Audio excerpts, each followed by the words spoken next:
As the sun began to set on June 7, 2011, the living room of the 25-year floor apartment in the University Club Tower in Tulsa, Oklahoma, was filled with long shadows. After a heated argument, Joshua was pushed towards a window. He tried to catch himself, but the glass shattered, and he fell through. People below watched in shock as Joshua's body plummeted from the high floor, landing with a terrible thud on the 8th-floor parking garage.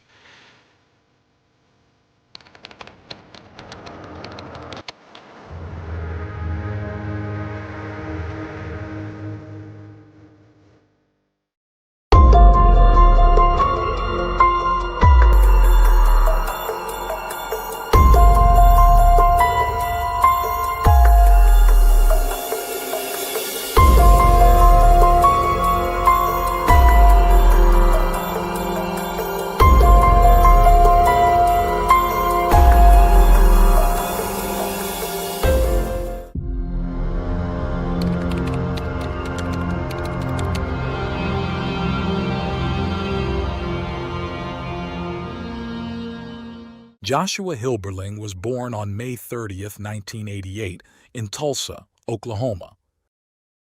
He was the son of Gene and Patrick Hilberling and had 5 siblings: Zach, Scott, David, Carrie, and Nikki Ross. Growing up in a large family, Joshua's childhood was lively and joyful, filled with games invented by his siblings. He was especially close to Zach, who was just 13 months younger, and they shared a strong bond, with Zach often emulating Joshua. Patrick, a veteran of the Air Force, instilled values of integrity and commitment in his children.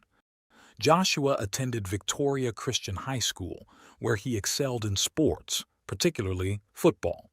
He was also known for his friendly and charming personality, enjoying video games and family time. In 2007, after completing his studies, Joshua followed in his father's footsteps and joined the United States Air Force. In early 2010, he met Amber, whom he believed to be the love of his life. Amber reciprocated his feelings, and their relationship blossomed quickly. Amber was born on October 1, 1991, in Joplin, Missouri. Her family moved to Tulsa 3 months after her birth, where they later welcomed 2 more children, Adam and Ariel. Amber, with her beautiful long blonde hair, attended Skelly Elementary School. She was not only beautiful but also intelligent and dedicated, consistently ranking among the top students. During her school years, she participated in various outdoor activities, excelling in soccer, volleyball, track, and dance. She was also a member of an American nonprofit organization that promotes and supports agricultural education. After her parents' divorce, Amber's mother remarried a well-known local surgeon. He embraced Amber as his own daughter. Amber was a devout churchgoer and a voracious reader and movie enthusiast, often quoting films to the fascination of those around her. She also had a keen interest in history and wrote many eloquent poems. Amber had a passion for fashion, makeup, and shoes. When Joshua and Amber met, she was 18 and living with her mother and stepfather. Their relationship progressed quickly, and when Joshua, then 22, learned he would be stationed in Alaska in 6 months, they decided to marry so she could accompany him. They wed in the summer of 2010 in a beautiful ceremony, with one of Joshua's brothers serving as the best man. Shortly after, the newlyweds moved to Fairbanks, Alaska. Despite their excitement, they soon faced unforeseen challenges. Their youth, inexperience, and the isolation of their new home led to frequent arguments, as Amber herself later recounted. Her husband also developed the habit of breaking her cell phone so that she couldn't communicate when he wasn't home. Although there are versions that suggest she had a fiery temperament, as often happens in relationships, especially in extreme cases, the truth likely lies somewhere in the middle. Despite their tumultuous relationship, They remained in love and soon discovered they were expecting their first child. However, on January 2, 2011, base officials received a report from Amber alleging that her husband had assaulted her. She told the officers that they began arguing after she wanted to order takeout, which he refused, leading to insults. While Amber was preparing dinner, Joshua approached her, throwing a drink and a plate from her hand. He then grabbed her right breast, causing bruising and broken blood vessels. These details were recorded in the military report, and photographs of the injuries were taken to document the case, leading to Joshua's arrest. The incident occurred in the first trimester of Amber's pregnancy, and she ultimately decided not to press charges. 5 months later, things worsened when Joshua was unexpectedly and disgracefully discharged from the Air Force due to misconduct involving drug use, as shown in records. As a result, Joshua and his beautiful wife packed their bags once more and returned to Tulsa. Despite their rocky relationship, Amber and Joshua were excited about their baby's impending arrival, a joy shared by their families. The couple temporarily moved into Amber's mother's home while making permanent housing arrangements and preparing for the birth. However, this arrangement was short-lived. Joshua's issues extended to his in-laws, who accused him of substance abuse and demanded that he leave. Although Amber was welcome to stay, she chose to go with him. Concerned for her daughter's and grandchild's well-being, Rhonda, Amber's mother, generously allowed them to stay in one of her properties, an apartment on the 25th floor of University Club Tower, a unique 32-story cylindrical building. Amber's maternal grandmother also lived in one of the units.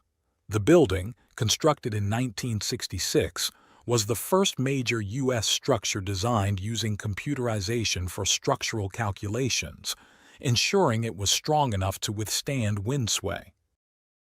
When the young couple moved in, the facade and glass curtain wall panels were 46 years old, and the building did not meet modern construction standards. Moving there did not bring peace or relief to their marriage. The arguments continued, exacerbated by Joshua's frequent nighttime outings. He would leave Amber alone in the apartment and take the car her mother had lent them, meant for Amber's use in case of emergencies with her advanced pregnancy. Records show numerous text messages from Amber to Joshua, pleading for him to return home and fulfill his family responsibilities, but he repeatedly refused.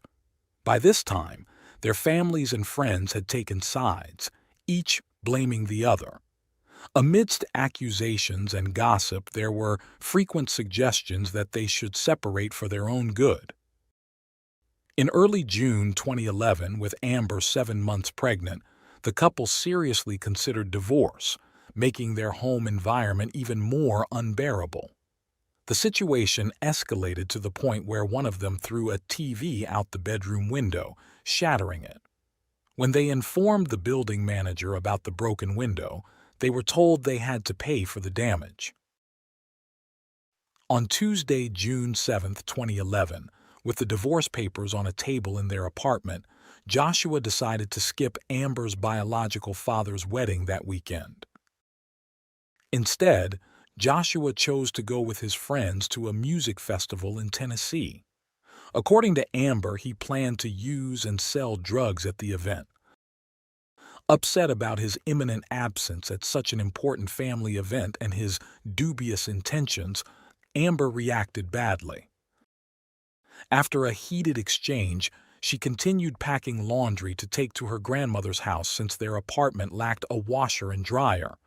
In a fit of rage, she began pulling her husband's dirty clothes out of the basket. At that moment, the professional hired to repair the broken window knocked on the door. Upon entering, he immediately sensed the tension in the air. When he quoted a repair cost of $150, the couple started arguing again. Joshua considered fixing it himself, but ultimately agreed it was best for the professional to handle it. With his belongings packed, Joshua asked his father to pick him up, but his father said it wasn't possible. Consequently, Joshua turned to his friends for help. One of them, Brandon, agreed to come but didn't realize the urgency of the request.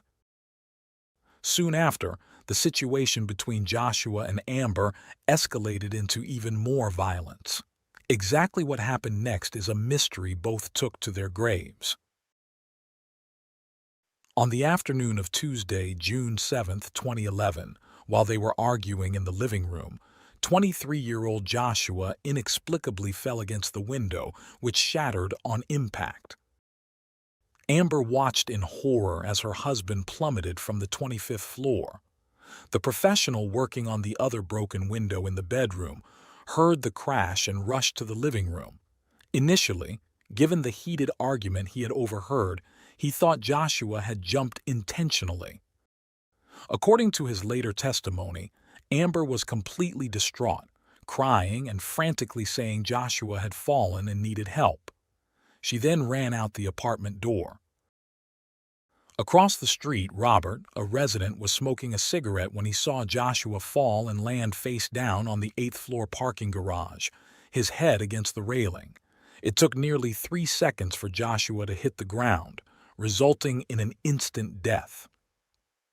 Robert ran towards the apartment complex while the manager tried to contact Armando, the professional fixing the window. Meanwhile, Amber frantically pressed the elevator buttons to get to the first floor, searching desperately for Joshua. When she couldn't find him, she looked toward the 8th-floor parking garage and realized what had happened.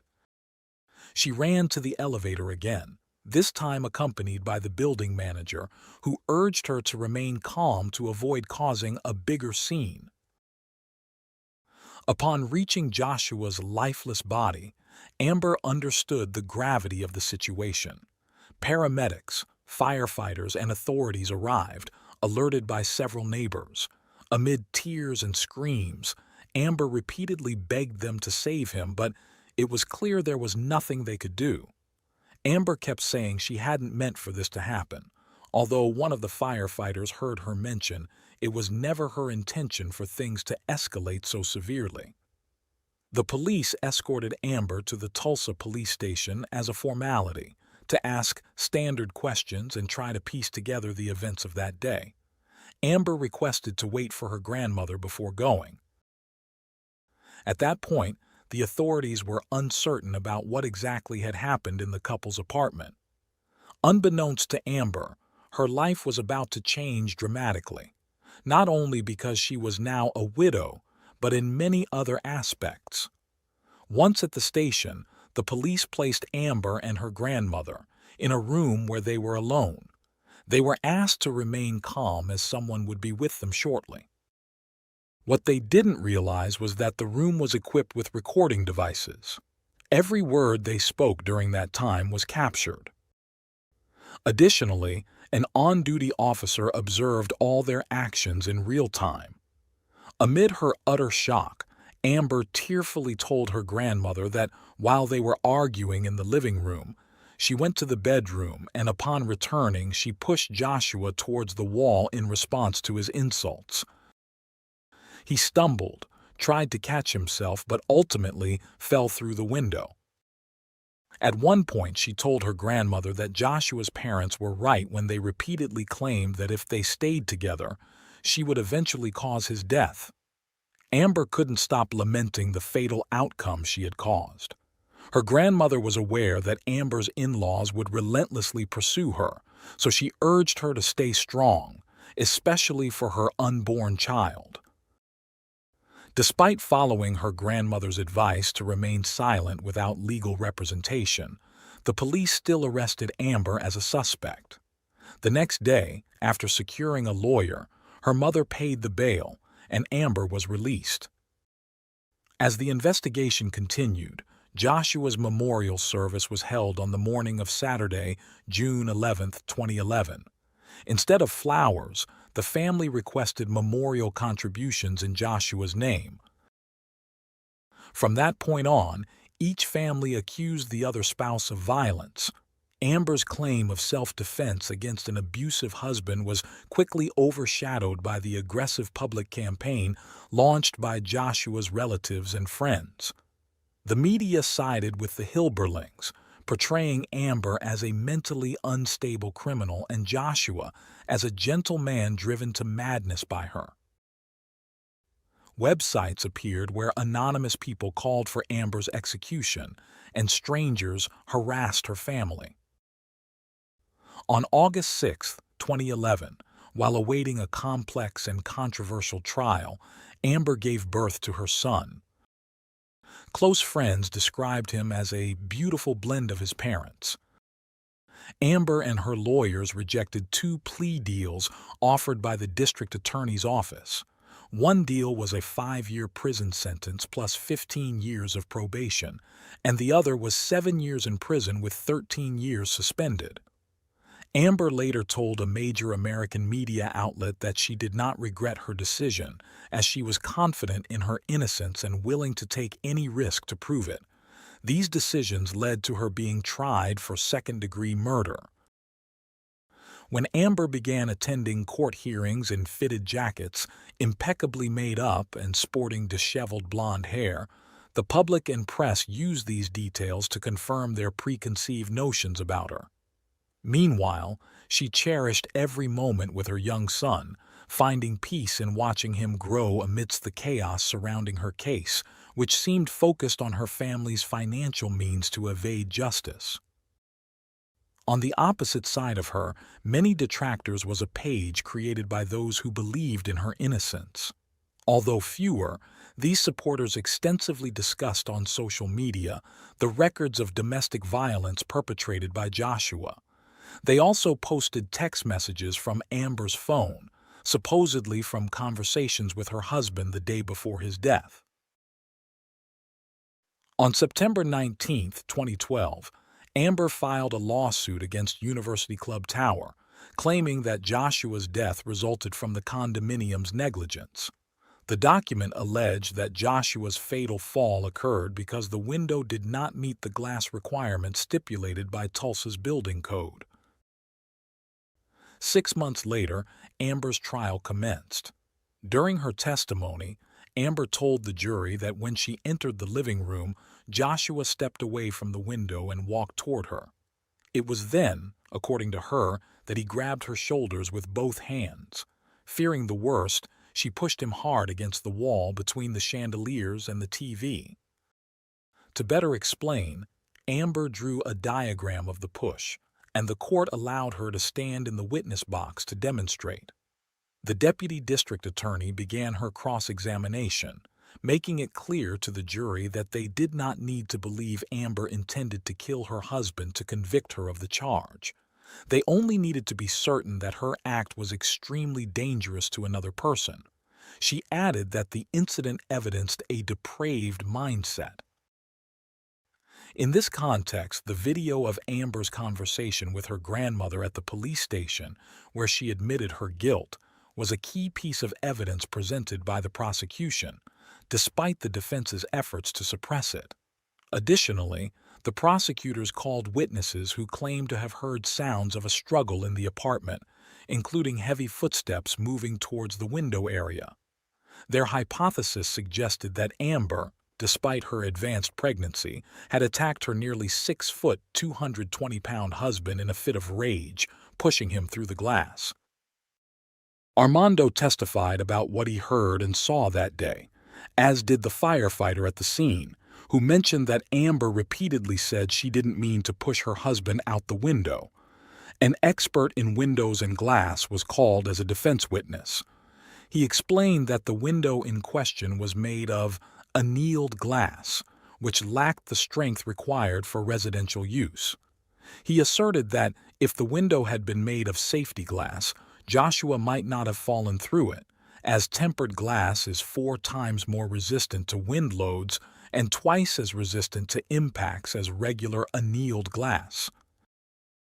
In his expert opinion, the domestic dispute put the victim in contact with weak, unsafe, and poorly supported glass, compounded by other factors like the building's poor condition and wind pressures pushing the glass and Joshua outward. Despite the defense's considerable efforts, the jury took only 3 hours to find Amber guilty of second-degree murder.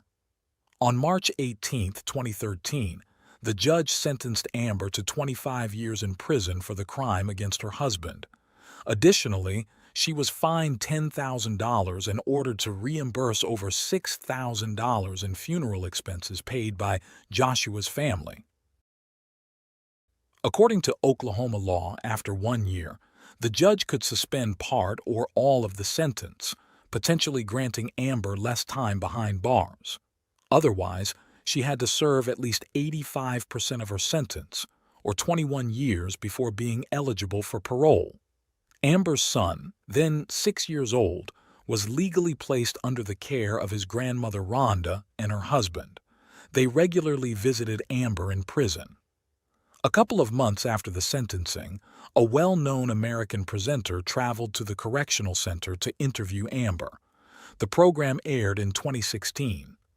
During the televised interview, Amber admitted to yelling at her husband, calling him a coward during the argument that led to his fatal fall, but she continued to insist on her innocence. The special, which included interviews with family members, police personnel, and various experts, reignited public interest in the case and the controversial verdict. The passage of time did little to lessen the controversy surrounding the story. The flame was further fanned when the state Supreme Court questioned the tactics used to prosecute Amber. Rhonda blamed the Hilberlings' high profile in Tulsa for creating and fostering certain prejudices against her daughter. Later, rumors of Amber's alleged misconduct while in custody brought her back into sensationalist headlines. The lawsuit against University Club Tower was dismissed in March 2015. Amber died in prison on October 24, 2016, at the age of 26. The coroner's report noted scars on her wrists and forearms and methamphetamine in her blood. According to the coroner, Amber had taken her own life. Later, her parents appeared on television, claiming they believed their daughter had been killed by someone else. The Oklahoma Department of Corrections was sued for failing to take reasonable measures to prevent or address the conditions that led Amber to such a drastic decision while in custody. The lawsuit, filed by her heirs in Oklahoma County District Court, sought $75,000 in compensation. A spokesperson for the prison system stated that the agency does not comment on pending litigation. The outcome of that lawsuit, if any, has not been disclosed. Rhonda, Amber's mother, later remarked that despite the tragic end that no one in the family desired, her daughter had finally found peace. She also announced that she would ensure her grandson had a fulfilling life. This case highlights the severe issue of domestic violence in the United States. The Hilberlings had reported each other to the authorities multiple times, showing injuries that confirmed their claims. However, they failed to end their toxic relationship, leading to a doubly tragic conclusion.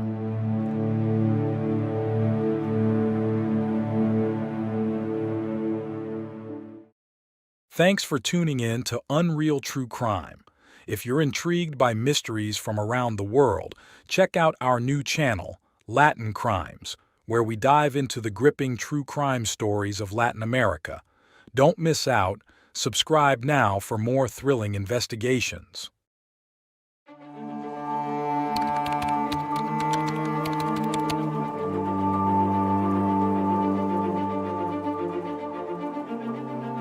Stephanie Scott was a well-known and highly respected high school teacher from New South Wales, Australia. On Easter Sunday in 2015, she had gone to school to prepare for her upcoming classes. Later that afternoon, as she was leaving, she was ambushed from behind and forced into a storage closet where a grisly, callous, and disturbing crime unfolded. But the most shocking part was yet to come. As police soon discovered, the crime hit much closer to home than anyone could have anticipated. Evidence revealed that Stephanie knew her attacker. This heartbreaking, stomach-churning story is one of the most cold and heartless crimes I've ever covered here on Unreal True Crime.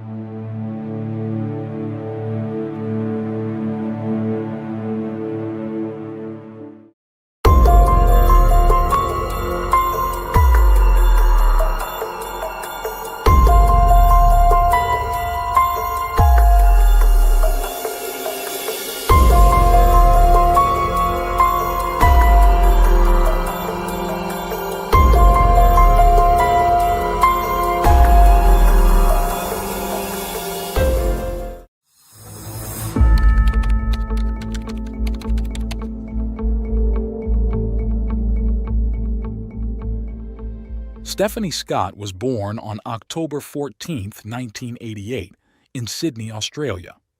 She was the second youngest of 5 children born to Marilyn and Robert Scott, affectionately known as Bob.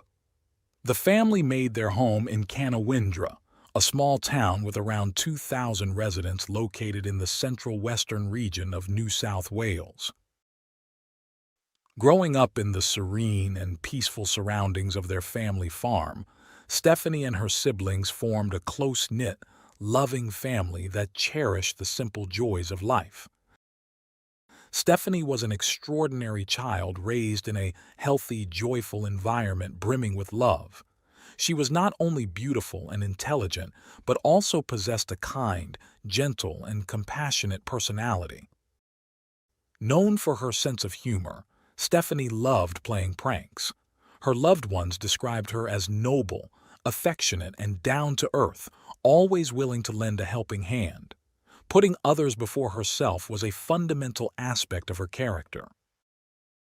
With her infectious joy and radiant smile, Stephanie could brighten anyone's day. Even from a young age, she displayed wisdom beyond her years, listening without judgment and offering the best advice. Her empathy and ability to inspire were remarkable, and she despised cruelty, especially towards children and animals. As a teenager with a keen sense of fashion, she became a role model for her peers. After finishing primary school, Stephanie attended the high school where her father worked. It was there that she met Aaron Leeson Woolley, a charming classmate who shared her passion for football. They quickly became friends and both took part-time jobs at a local supermarket. Spending so much time together, Aaron became like a member of the Scott family. Upon graduating from high school, Stephanie chose to follow in her father's footsteps and pursue a career in education. Aaron supported her decision, even though it meant she would have to move to Wagga Wagga for university. The distance made them realize their true feelings for each other. In May 2010, during Aaron's 21st birthday party, their friendship blossomed into a romantic relationship. Despite the physical distance, they maintained their bond through frequent visits, shared holidays, and constant communication via phone and text. Their relationship grew stronger with each passing day, and everyone believed they were meant to be together. After Stephanie graduated and returned home, she received a job offer in another town. The couple moved to Leeton, a small agricultural town in New South Wales. Before they left, Marilyn, proud of her daughter's achievements, gifted Stephanie a graduation ring. Once settled in their new home, Stephanie began her career teaching English and drama at Leeton High School. She was incredibly happy because teaching was undoubtedly her true passion. Her dedication to each student was evident. She didn't just impart knowledge but also took a genuine interest in their feelings and thoughts. Stephanie became a mentor to many of them, her remarkable personality making her very popular among the students. She also earned the admiration and respect of her colleagues. Her ever-present smile reminded everyone that fulfilling one's vocation was a key to happiness. A joyous event took place on April 11, 2014. Stephanie and Aaron got engaged. They set their wedding date for exactly a year later.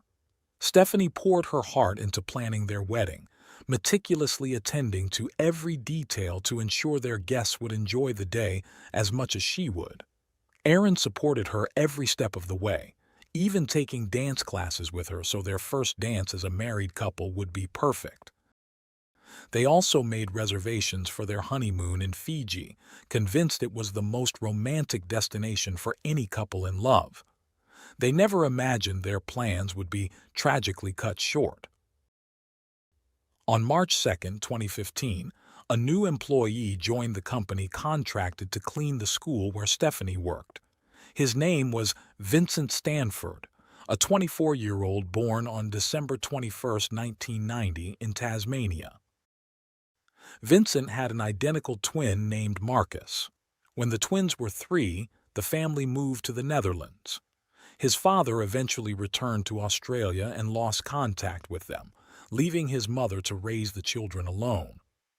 Vincent's childhood was typical, but as he grew, he became increasingly withdrawn and had severe difficulties socializing. His behavior problems at school escalated, earning him the nickname Psycho due to his violent outbursts. According to later reports, Vincent began having homicidal thoughts around the age of 7 or 8. At 12, he attacked his teacher, attempting to strangle her. As a result, he was expelled and sent to a behavior school for socially maladjusted children. Later, he was admitted to a psychiatric center for teenagers, where he was diagnosed with autism and oppositional defiant disorder. This diagnosis indicated his challenges in forming friendships and relationships. After his release, Vincent tried to enroll in university and join the military, but both attempts were unsuccessful. In 2013, he returned to Australia with his mother and siblings.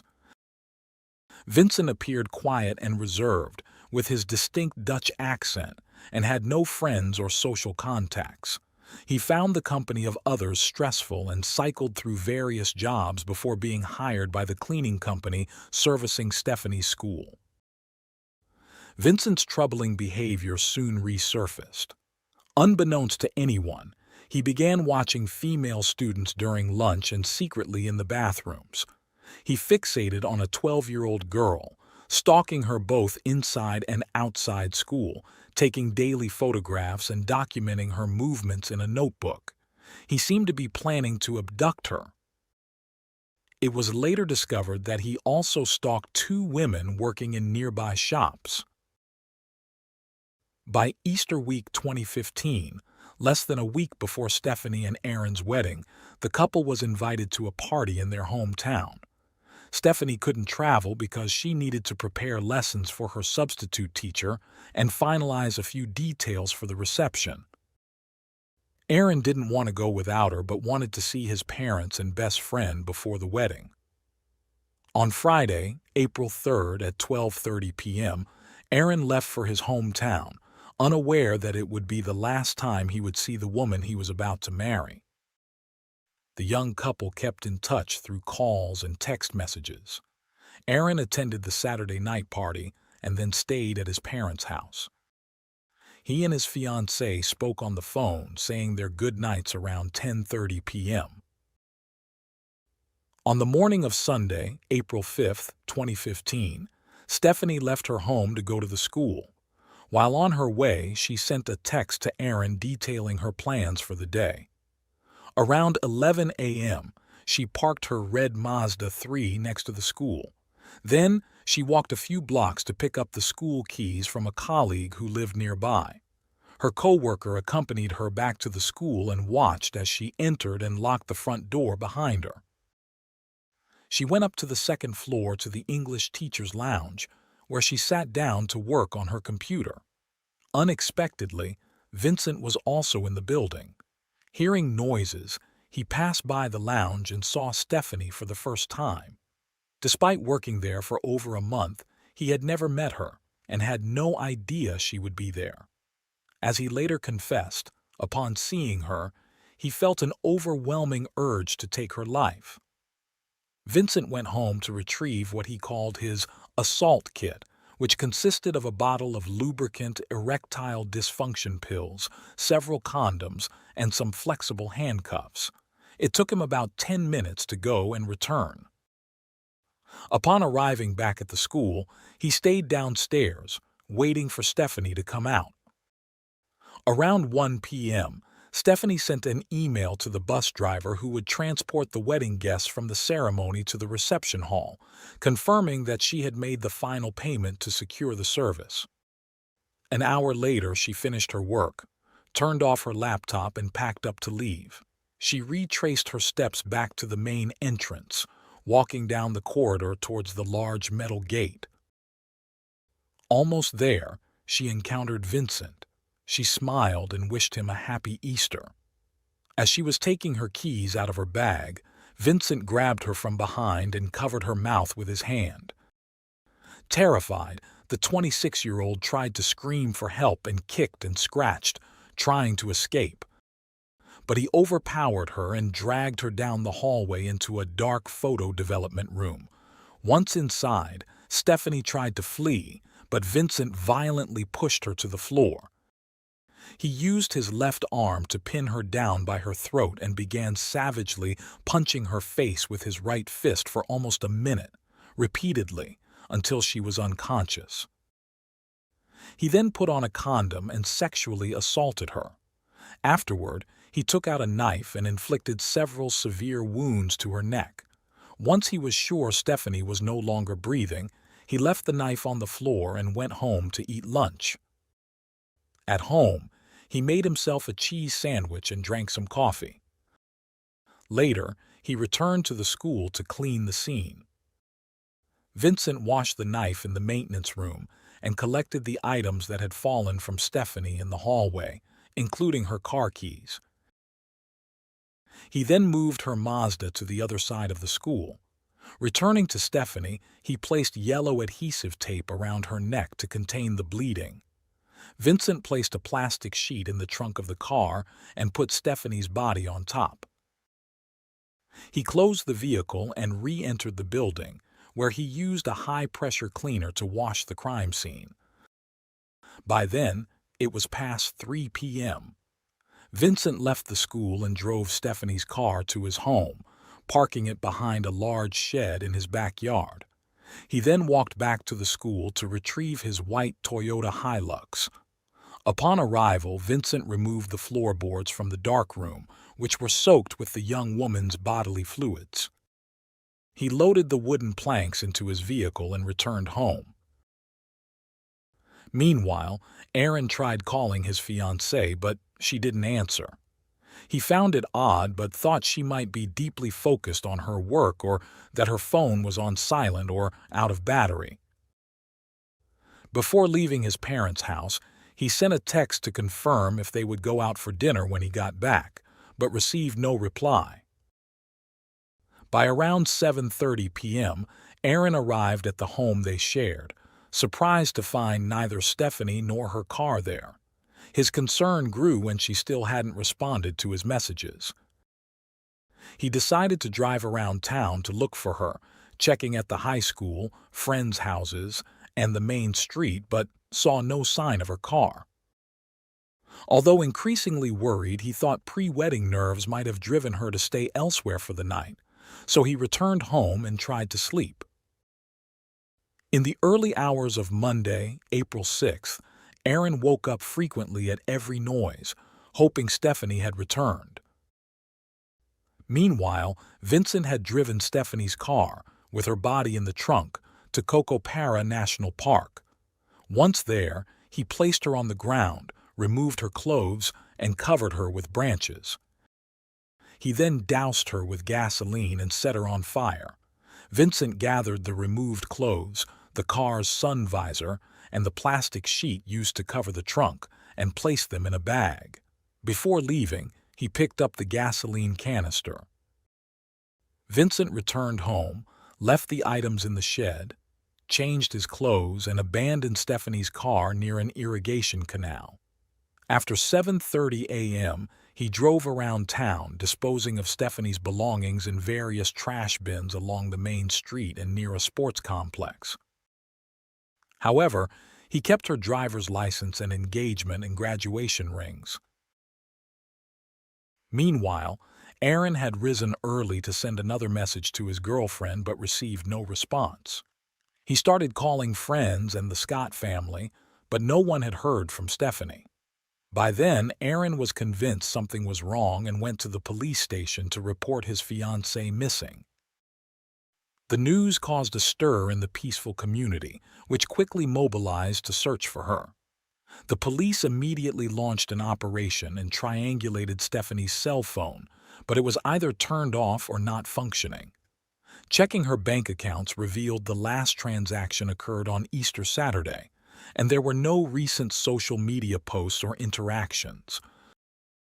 When detectives interviewed Stephanie's family, they were seriously concerned and made it clear she wouldn't disappear voluntarily, convinced something terrible had happened.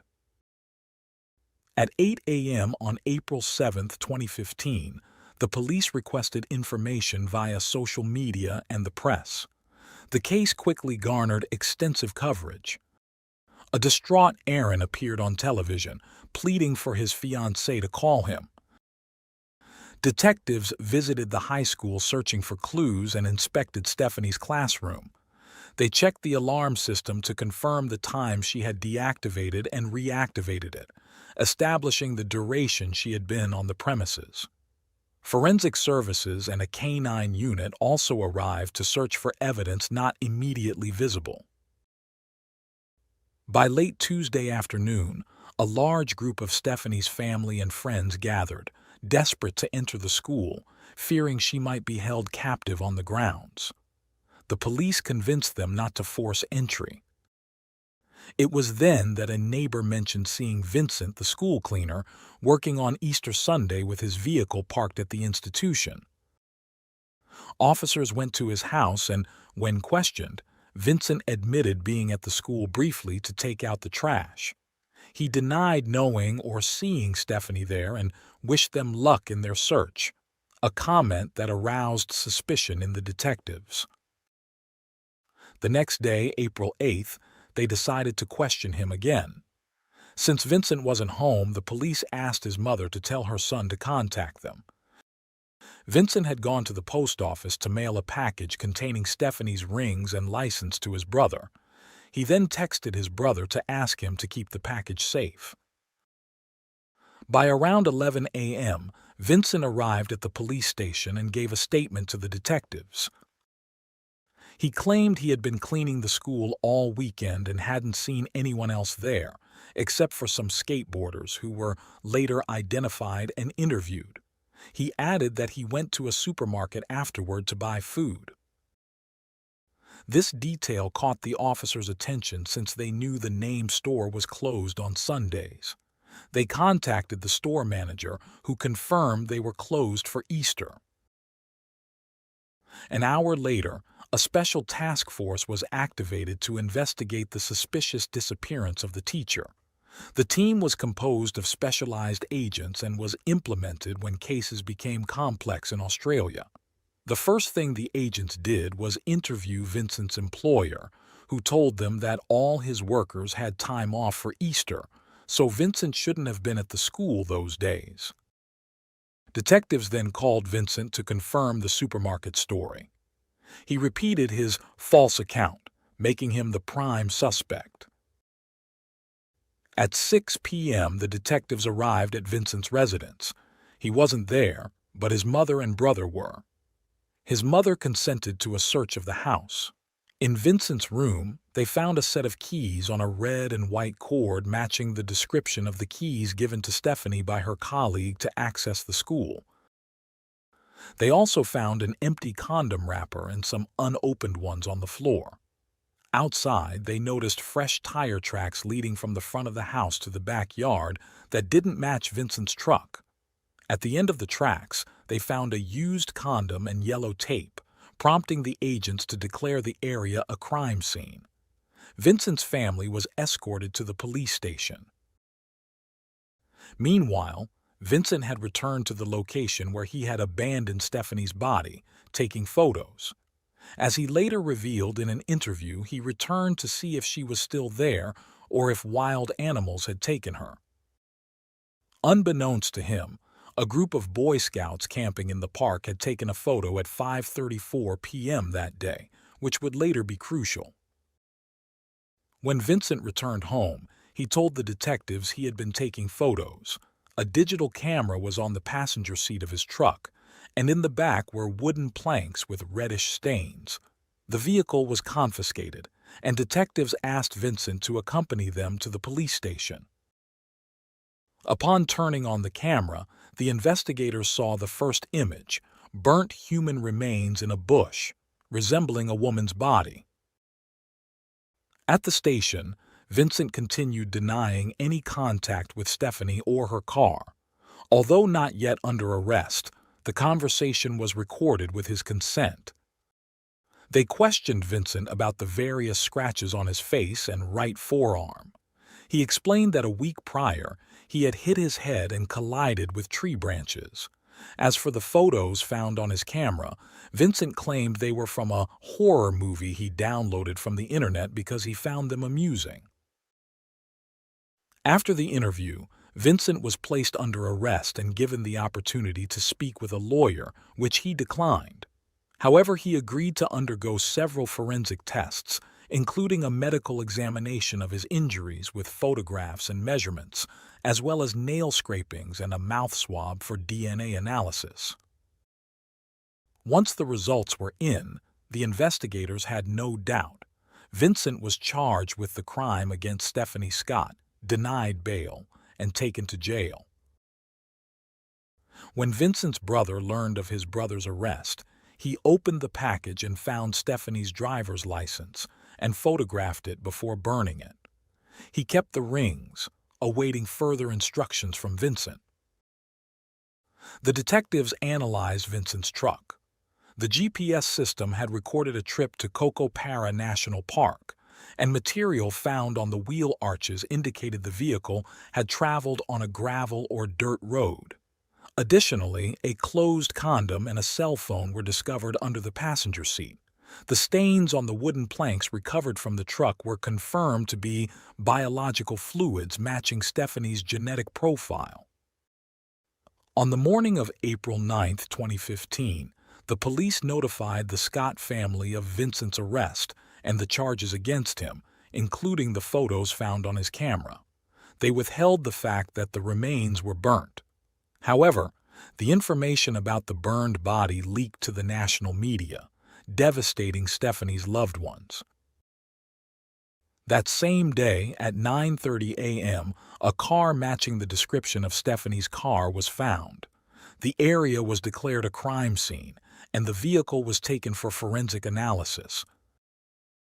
Specialists found traces of fluids in the trunk and on the rear bumper, which matched Stephanie's DNA. There were also traces of Vincent's genetic code. A subsequent thorough forensic examination of the Stanford residence uncovered the plastic used to cover the Mazda's trunk and an empty gasoline can behind the shed. Inside, they found Stephanie's keys, a red bra identified by her family, and the sharp weapon used to kill her. In a closet, they discovered a bottle of lubricant, several condoms, and flexible handcuffs, all stained with the victim's blood. They seized a computer from Vincent's bedroom, which was later examined by the Electronic Evidence Unit. The hard drive contained numerous images of crimes, sexual assaults, and other disturbing content involving animals, as well as bomb-making materials and surveillance photos and videos of women and students. They also found that Vincent had spent the early hours of April 5th searching the internet for information about knives and had previously researched about abducting women and teachers. Additionally, he had looked into leg cuffs and made an online purchase of flexible handcuffs and a dagger-style knife. At 8 a.m. on April 10, 2015, a witness came forward at the police station, reporting that around 4 p.m. on Monday, They saw a vehicle resembling Vincent's parked by the main irrigation canal. The man said he saw someone throw a laptop into the water before running back to the truck and leaving. The next day, police divers retrieved the device.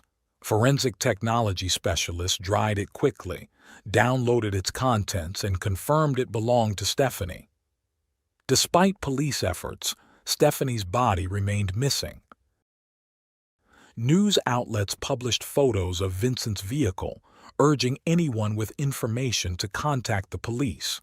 The scouts who had been in Cocopera National Park on April 8th responded to this call.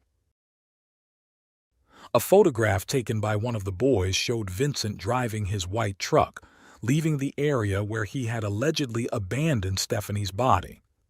Thanks to this lead, near 5 p.m. on April 10th, the day before Stephanie's scheduled wedding, police found charred human remains in a narrow scrubland strip in the park, near a road.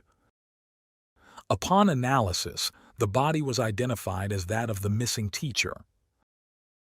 On what should have been Stephanie and Aaron's wedding day, April 11, 2015, Vincent requested to speak with the lead investigator.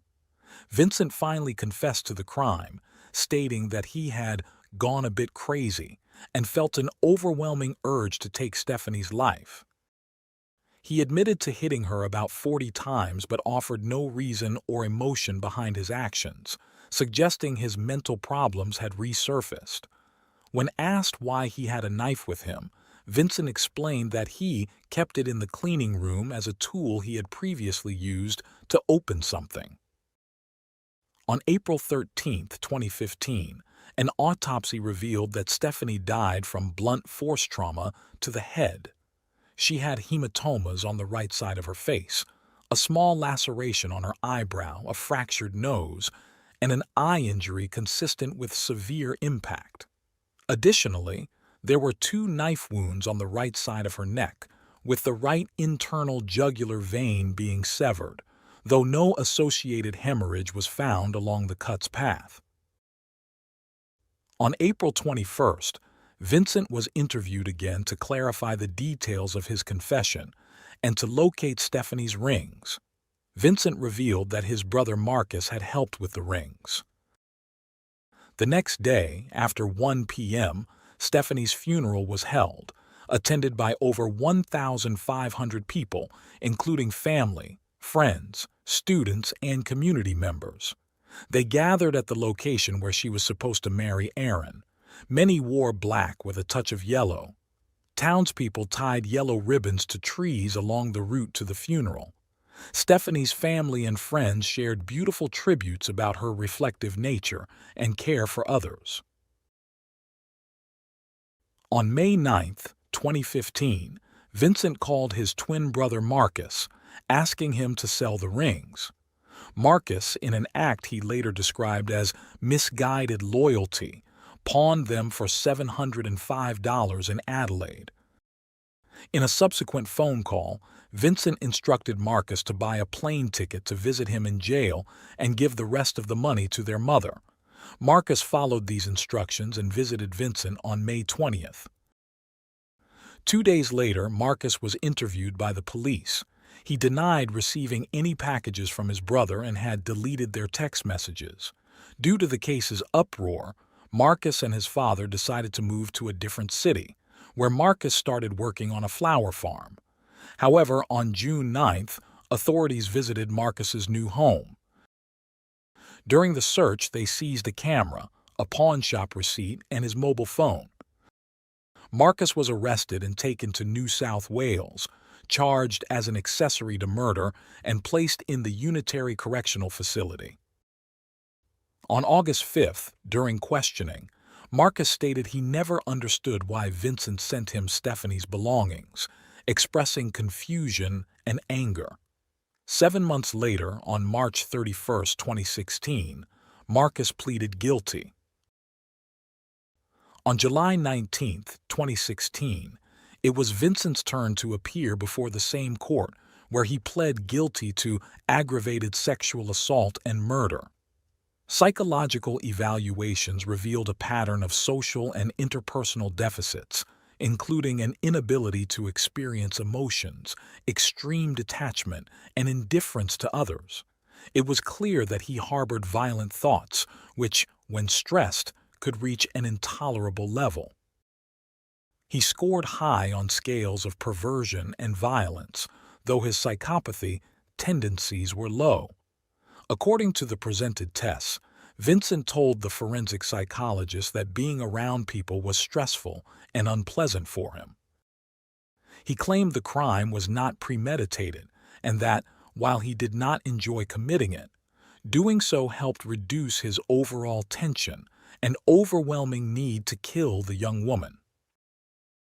A month later, on August 24, 2016, Marcus was sentenced to 15 months without parole for being an accessory to his brother after the crime. The judge described his actions as absolutely atrocious, shameful, and unforgivable, noting that, despite being driven by misguided loyalty to his brother, Marcus had abandoned morality and human decency in favor of a criminal's interests. Marcus's sentence was retroactive to his arrest, so he was released on September 9th of the same year.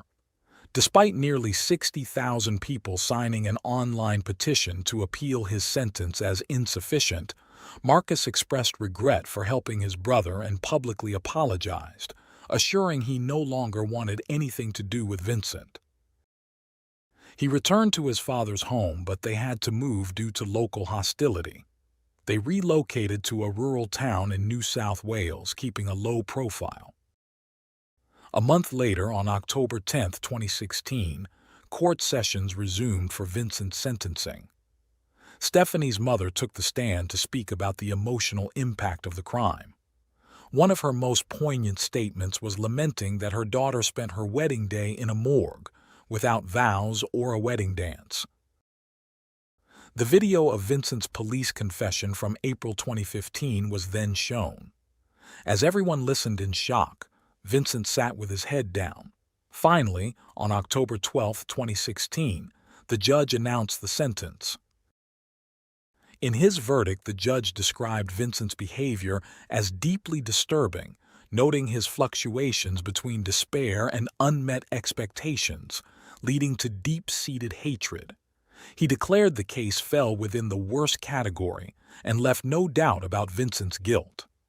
Vincent Stanford was sentenced to 15 years without parole for aggravated sexual assault and life imprisonment for the murder of Stephanie Scott. Upon the verdict's announcement, the public showed support. Just 2 weeks after Vincent's sentencing, another tragedy struck the Scott family. On October 31, 2016, while chopping trees, Bob lost his life when a trunk fell on him at the family farm.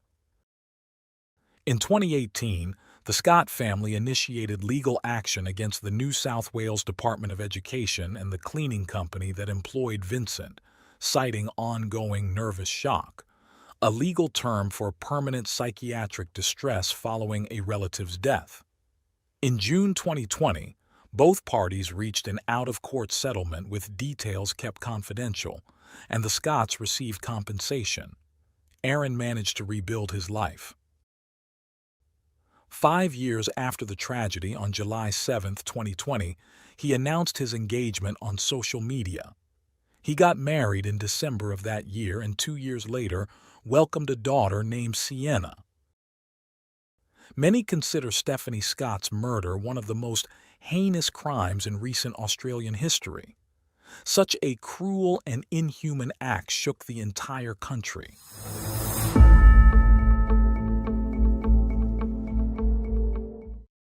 Thanks for tuning in to Unreal True Crime. If you're intrigued by mysteries from around the world, check out our new channel, Latin Crimes, where we dive into the gripping true crime stories of Latin America. Don't miss out. Subscribe now for more thrilling investigations. Can you tell me what a lie is? It's not the truth. Can you tell me what the truth is?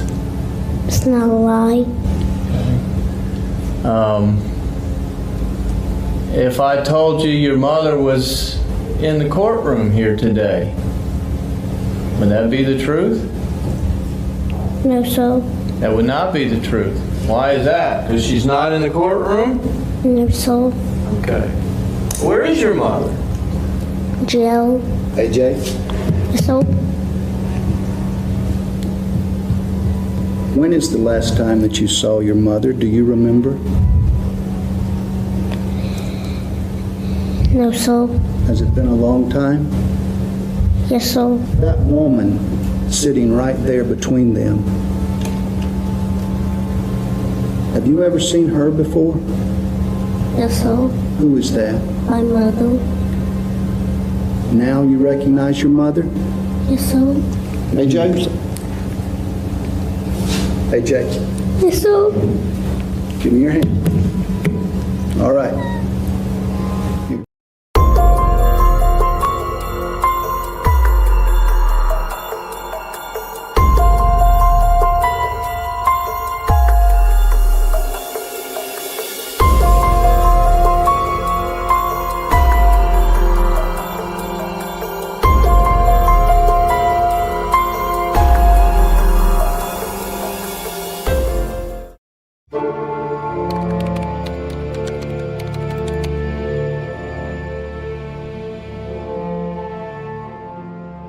Details about the early life of Amanda Lewis are scarce, but it is known that she was born in the early 1980s. Her mother, Brenda, raised her in Alabama, USA. At some point, Brenda married a man named Charles Burns, who became Amanda's stepfather and was actively involved in her upbringing. Amanda described herself as a restless, talkative, and sometimes problematic child who often struggled to follow rules. These traits might have contributed to her becoming a mother at the young age of 15. Unfortunately, her early motherhood ended in tragedy when her baby, Alex, died at 16 months old from a seizure disorder. Amanda recounted that on the day Alex passed away, she had left him sleeping while she took a bath. When she returned, she found him not breathing and rushed him to the emergency room, but it was too late.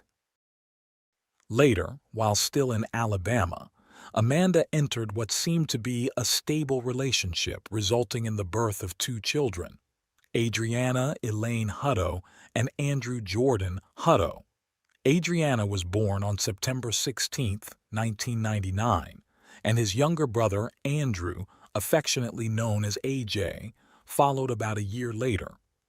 Despite sharing the same last name, many sources indicate that the kids were half-brothers with different fathers. After the relationship ended, Amanda relocated with her children to a small community called Esto in Florida. Esto, a town of approximately 360 residents, had historically relied on the timber industry, and more recently, agriculture and manufacturing.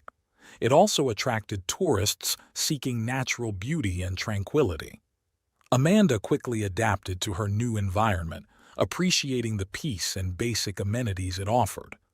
She trained as a nursing assistant and secured a job at a nearby care and rehabilitation center, which provided her with stability. Despite the semblance of a stable life with a steady job, a simple home, and her 2 children, Amanda faced significant challenges. Her eldest daughter, Adriana, who was 7 at the time, was diagnosed with attention deficit hyperactivity disorder, ADHD. ADHD is a common neurodevelopmental disorder in children, characterized by difficulties in maintaining attention, impulsivity, and high levels of activity. Amanda found it challenging to form a close and calm relationship with Adriana, who required medication to manage her symptoms. The difficulties with Adriana contrasted with her relationship with AJ, which seemed to be less strained. She got along well with him as he was a calm child who could spend hours playing with his toy tractors. The contrast between the siblings' personalities was striking. Adriana required more attention both at home and at school, where the teachers were aware of her condition. However, This did not prevent Amanda from being called in on several occasions because her daughter had gotten into fights with other classmates, used foul language, or caused some sort of trouble. Additionally, Adriana occasionally wet her pants. Despite these setbacks, her teacher noted that her behavior was improving, and she was a smart girl who loved to read. At home, Adriana displayed the same behaviors, leading Amanda to frequently resort to time out as a form of punishment. This practice involves removing the misbehaving child from the area where the incident occurred, placing them in a separate spot, and leaving them alone to calm down and, if possible, reflect on their actions. However, as Amanda later admitted, not all moments were reflective. On some occasions, she used physical punishment to curb her daughter's misbehavior. At some point, Amanda met a new partner, a young man named Alan Carnley, who also came from Alabama. He had just come out of a failed relationship, from which he had 2 children. It appears that Alan's breakup was amicable, as there were no custody issues, and his children frequently visited and spent time with him and his new family. The events that unfolded in the summer of 2007 would change their lives forever. The family lived in a refurbished trailer on a spacious plot of land. That summer was particularly hot in Florida, so Alan decided to buy a pool to help beat the heat. The pool provided an opportunity for family fun, as his kids were also visiting at the time. The pool excited everyone, and the couple set strict rules for Amanda's younger children, prohibiting them from using it without an adult present. Amanda even removed the ladder to prevent the kids from accessing the pool unsupervised, storing it in the shed to eliminate any temptation. On Wednesday, August 8, 2007, early in the morning, Amanda returned home exhausted after a night shift at work. Eager to catch up on lost sleep, she decided to take a nap before starting the day's family activities, which included shopping for school supplies. That morning, the kids woke up and, according to Amanda, didn't want breakfast. After saying goodbye to her partner as he left for work, she left the kids watching cartoons on TV. One of Alan's sons, who was also in the house, was woken up by his father but was too sleepy to stay awake. He barely heard Adriana and AJ arguing before dozing off again. He heard them yelling, but it was nothing out of the ordinary, so he went back to sleep. According to Amanda's later account, she woke up sometime before noon and began tidying up the house before heading out with her children to shop for school supplies. Since they would have to wait a bit, she suggested that the kids go outside to play while she finished her chores. At one point, AJ came into the house to tell her that Adriana was in the pool. Initially, this didn't alarm her. She assumed her daughter was just playing near the pool. She instructed AJ to call Adriana and have both kids come back inside. Amanda then went back into the house, picked up her cell phone, and called her partner. She was talking to Alan while walking towards the window overlooking the pool. Everything changed when she saw AJ standing on a ladder at the edge of the pool, splashing his hands in the water. Amanda immediately ran outside, pulled her son away from the pool's edge, and was horrified to see Adriana floating face down in the water, her skin blue and lifeless. She described how she stretched her arms from the poolside, grabbed her daughter's feet, and pulled her out of the water. Once she had Adriana in her arms, she laid her on the grass, face up. The phone call with Alan was still active, and she screamed to him what had happened. Alan instructed her to call 911. As emergency personnel arrived, Amanda began performing CPR on Adriana, relying on her training as a nurse, although she admitted she had never had to use those skills in a real-life situation until then. The first responders on the scene were firefighters, with Unit Chief Charles taking over the resuscitation efforts as they awaited the arrival of medical and police teams. Their efforts seemed to yield some results. Adriana showed faint signs of life. Given the severity of Adriana's condition and the lack of advanced medical facilities in the small town of Esto, she was airlifted, accompanied by her mother, to the nearest hospital. Amid all the commotion, Alan's son woke up and, looking out the window, saw the frantic efforts to revive his stepsister. Before leaving, Amanda shouted to him to take care of his half-brother, AJ, and bring him inside. Later, the police contacted Amanda's children's grandparents to come and pick up AJ. Upon arriving at the hospital, the emergency doctor immediately took over Adriana's care, with a team working intensively to stabilize her and restore her vital signs. For a moment, it seemed they had succeeded. Adriana had a pulse. Tragically, after nearly an hour of effort, they lost the battle. Adriana, 7 years old, was pronounced dead at 5:05 that afternoon. Amanda later recounted that when she was told her daughter had passed, she felt her stomach churn. She was allowed to see Adriana one last time, kissing and hugging her, knowing it would be their final goodbye. In the eyes of the doctors, emergency staff, and police, it was a tragic accident, much like many others involving young children and bodies of water such as pools. While it was a tragic event, it could have easily marked the end of the story. However, miles away from the hospital where Adriana was declared deceased, her younger brother, AJ, left everyone stunned with a shocking account. Upon arriving at his grandparents' house, as they tried to calm him down, the little boy suddenly said that his mother had drowned Adriana. Naturally, upon hearing such a statement, Brenda and Charles, Amanda's mother and stepfather, were completely shocked and bewildered. The couple talked with the boy for a while, thinking he might have misunderstood something, but after asking him some questions and finding his answers convincing, they decided to take AJ to the police station to speak with the officers. With the grandparents' permission, AJ was questioned by the police, during which he stated that his mother had held his sister underwater as a punishment. According to the boy's account that morning, Adriana had taken a bottle of window cleaner and sprayed it all over the living room, the curtains, and the TV.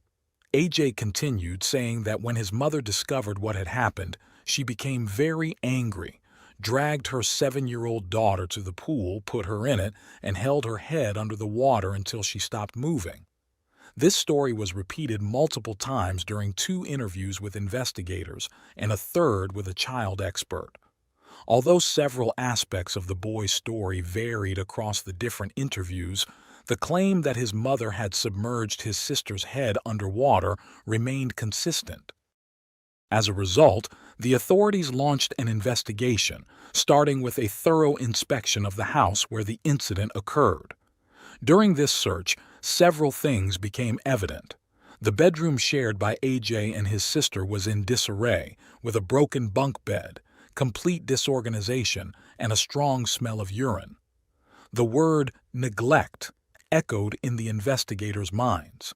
Aside from the neglect, what shocked the detectives the most was the lack of toys in a room shared by 2 children. Naturally, Amanda was summoned to the police station to provide a statement and respond to her son's accusations. She appeared astonished and vehemently denied that her son's account had any truth to it. When confronted with the results of the house inspection, she explained that there were few toys in the children's room because she had thrown out the broken ones and donated the rest as a punishment for Adriana's bad behavior. As for the overwhelming smell of urine, she had no choice but to acknowledge it, explaining that Adriana often wet the bed.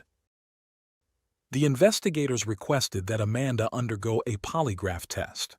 She agreed immediately and successfully passed the test. However, her situation was further complicated by the autopsy results on her daughter's body.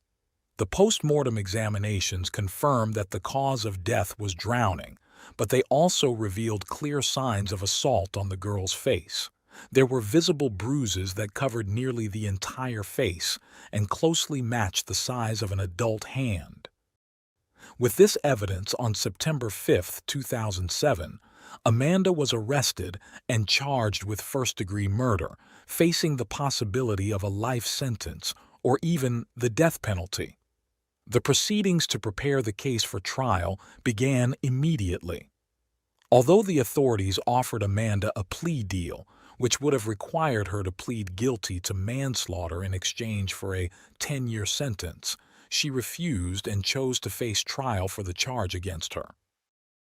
In the months leading up to the trial, investigators scrutinized all of AJ's statements to ensure that the young boy was not fabricating or confusing events. During interviews, they asked him questions such as what he was watching on TV that day and what other events occurred. He mentioned cartoons airing at that time, a helicopter flying overhead, and tree-cutting activities near his house to protect power lines. All these events were verified, showing that AJ remembered the day perfectly. Investigators also conducted interviews with family members, neighbors, co-workers, educators, and first responders who arrived at Amanda's house following the 911 call. The goal was to understand the family dynamics and ascertain the truth of what had happened. One of the interviewees was the doctor who had informed Amanda of Adriana's death. The doctor noted that Amanda's reaction to the tragic news was peculiar, as she showed no signs of grief. Instead, she asked where the vending machine was. With all the evidence gathered, the case went to trial on February 9, 2008. Over the next 4 days, Amanda's fate would be decided. Witnesses for both the prosecution and the defense took the stand. Authorities who responded to Amanda's emergency call in August 2007 described the dramatic scene they encountered, seeing Adriana clinging to life before she ultimately passed away. Testimonies were also heard from Alan and his children, who spoke about the family dynamics and details of the day in question. Amanda's boyfriend recounted what he heard while on the phone with Amanda during the incident. Alan's son had little to contribute as he had been asleep all morning and only emerged after the commotion began. Alan's daughter wasn't present on the day of the incident, but she narrated an earlier event at her aunt Amanda's pool. She described Amanda trying to teach Adriana to swim despite the child's terror, at one point threatening to let her go. She also stated that she often supervised the children while Amanda slept, witnessing Adriana being punished by being confined to a room for an entire day. Testimonies from Amanda's co-workers were particularly damning. They recounted an instance when Amanda, furious, brought Adriana to the nursing home, repeatedly saying she would gladly take her life. These harsh words, spoken in front of the child, were seen as inappropriate and cruel by her colleagues. On that particular morning, Adriana had taken a marker from Amanda's car and scribbled all over the interior, even writing "loser" in one spot. The trial highlighted how Adriana's ADHD had prevented Amanda from forming a positive relationship with her, but 2 testimonies stood out, those of Amanda and her son, AJ. As we saw at the beginning, AJ, after 6 months of not seeing his mother, took a while to recognize her and cried when he did.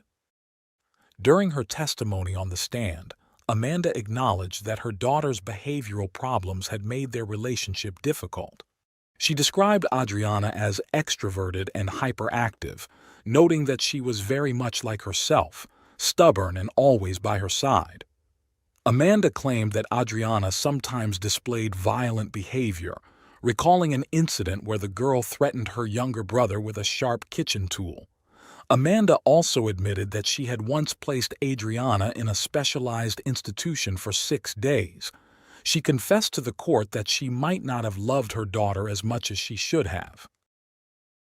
Amanda stated that she often punished Adriana by confining her to her room, the same smelly and dirty room that shocked the investigators.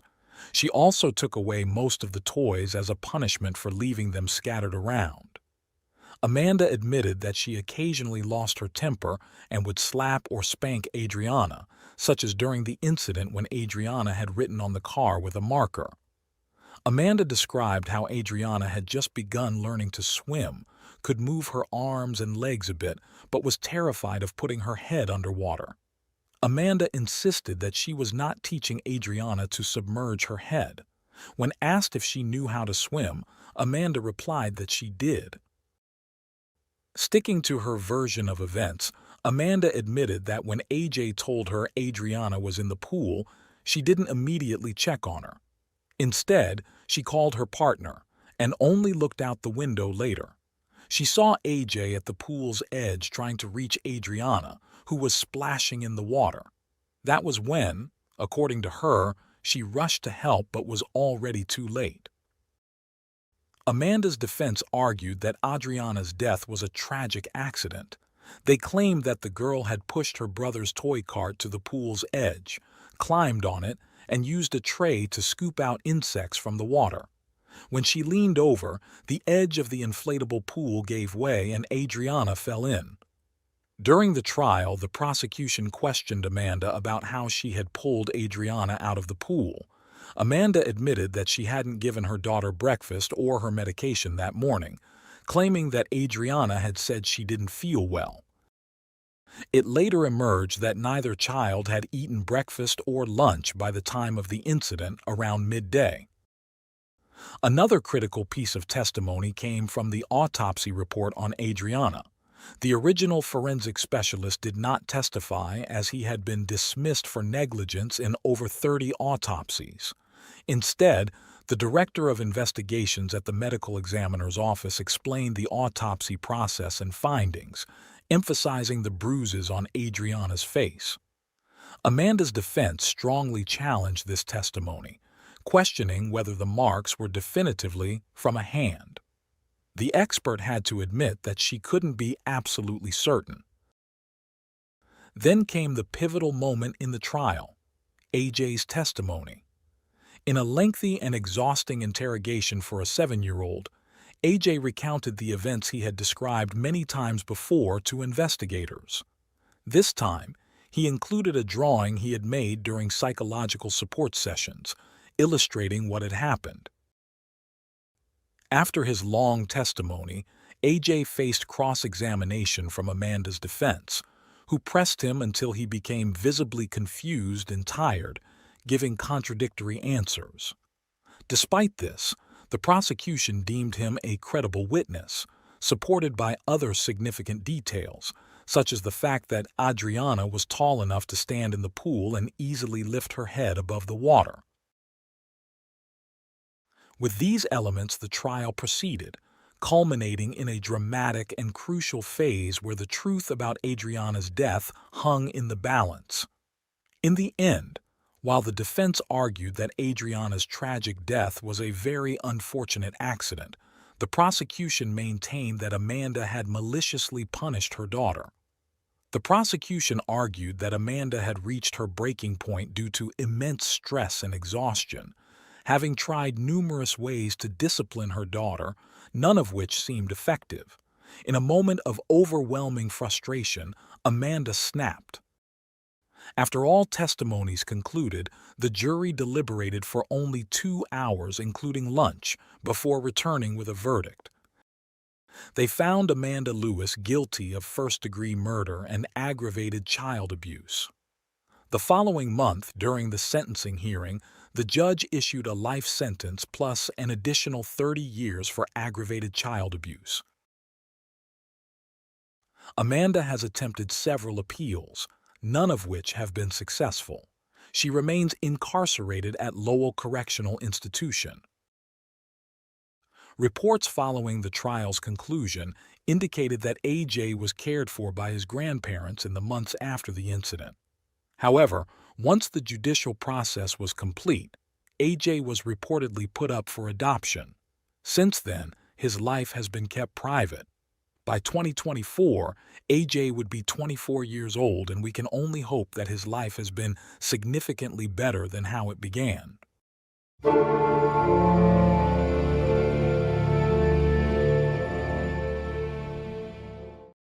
Thanks for tuning in to Unreal True Crime. If you're intrigued by mysteries from around the world, check out our new channel, Latin Crimes, where we dive into the gripping true crime stories of Latin America. Don't miss out. Subscribe now for more thrilling investigations.